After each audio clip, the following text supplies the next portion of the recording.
بسم اللہ الرحمن الرحیم۔ السلام علیکم۔ اللہ تعالیٰ کی مغفرت اور رحمت۔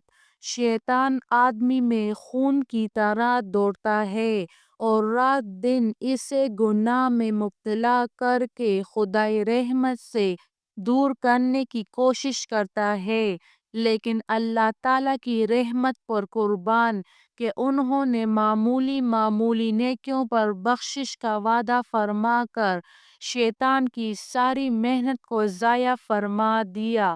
درجہ ذیل میں ان اعمال کی جھلک دکھائی گئی ہے جن کے اہتمام پر مغفرت کا وعدہ ہے۔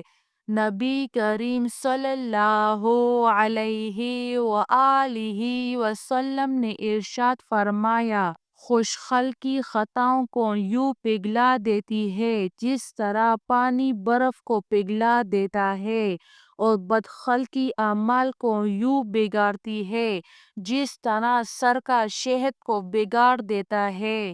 رسول اللہ صلی اللہ علیہ وآلہ وسلم نے ارشاد فرمایا، رحم کیا کرو تم پر بھی رحم کیا جائے گا، بخش دیا کرو تم کو بھی بخش دیا جائے گا۔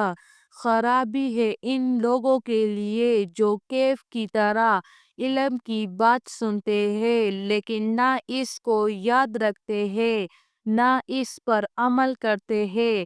ایسے لوگوں کو کیف سے تشبیہ دی ہے۔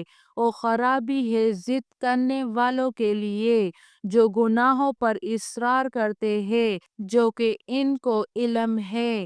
رسول اللہ صلی اللہ علیہ وآلہ وسلم نے ارشاد فرمایا، دو مسلمان جب آپس میں ملے تو اچھی طرح سے ملا کرے، اور ان دونوں میں سے ہر ایک اپنے ساتھی کے چہرے کو دیکھ کر مسکرائے، اور یہ تمام عمل اللہ کے لیے ہو تو جدا ہونے سے پہلے دونوں کی مغفرت کر دی جائے گی۔ ایک صحابی نے عرض کیا، یا رسول اللہ، تمام لوگوں میں سے سب سے زیادہ آزمائش کس کی ہوتی ہے؟ تو آپ صلی اللہ علیہ وآلہ وسلم نے ارشاد فرمایا، انبیاء کرام کی۔ اس کے بعد درجہ بدرجہ جو افضل ہو۔ آدمی کی آزمائش اس کے دین کے اعتبار سے ہوتی ہے۔ اگر اس کی دینی حالت پختہ ہو تو آزمائش بھی سخت ہوگی، اگر دین کمزور ہے تو اس کے دین کے موافق اللہ تعالیٰ اس کو آزمائے گا۔ مسلسل بندے پر مصائب آتے رہتے ہیں حتیٰ کہ وہ اس حال میں بھی زمین پر چلتا پھرتا ہے کہ اس پر کوئی گناہ باقی نہیں رہتا۔ میری اللہ تعالیٰ سے یہی دعا ہے کہ اللہ تعالیٰ ہم سب کی مغفرت فرمائے اور ہم سب پر اپنی رحمت عطا فرمائے۔ آمین ثم آمین۔ جزاک اللہ خیر۔